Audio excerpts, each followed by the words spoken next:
Hello again, friends. Matt with Eddie's Guitars coming to you as always from St. Louis, Missouri, and we've got a big, bad, vintage-inspired instrument to share with you folks today. Stay tuned.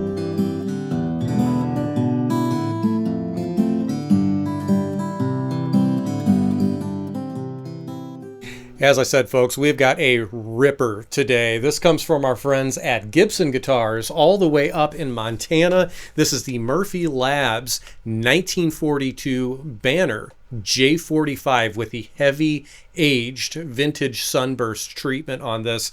And I have completely fallen in love with this guitar. Just an outstanding example of a great interpretation of a very golden era guitar, if you ask me. That 1942 is really what I think of when I think of a classic J-45, is this iteration right here. And Gibson has done a knockout job, and a particularly great job with the aging on this guitar, which is really nice.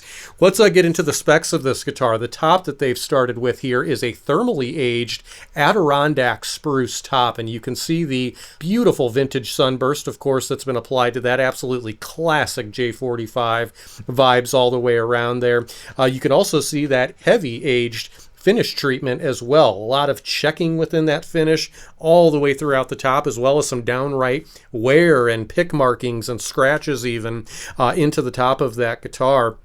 Really tastefully done, and I've got to say it looks very authentic. Really well done all the way around on this guitar. I know that aging a brand new, very fine instrument can be a little risque perhaps, but I've got to say this is a well done example.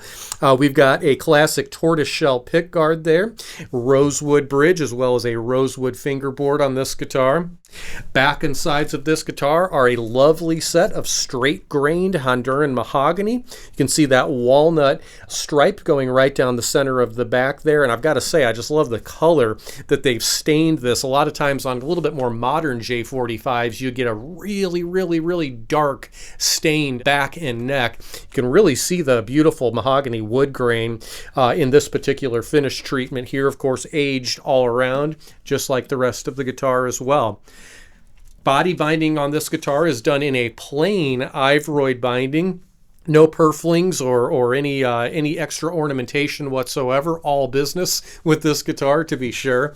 All the way up on the headstock, you can see that holly veneer with the Gibson logo decal all the way up top, and of course the classic, unmistakable, only Gibson is good enough banner right there in the center of the headstock. Otherwise, we've got a super classic set of 3 on a plate tuning machines with Ivoroid buttons on there.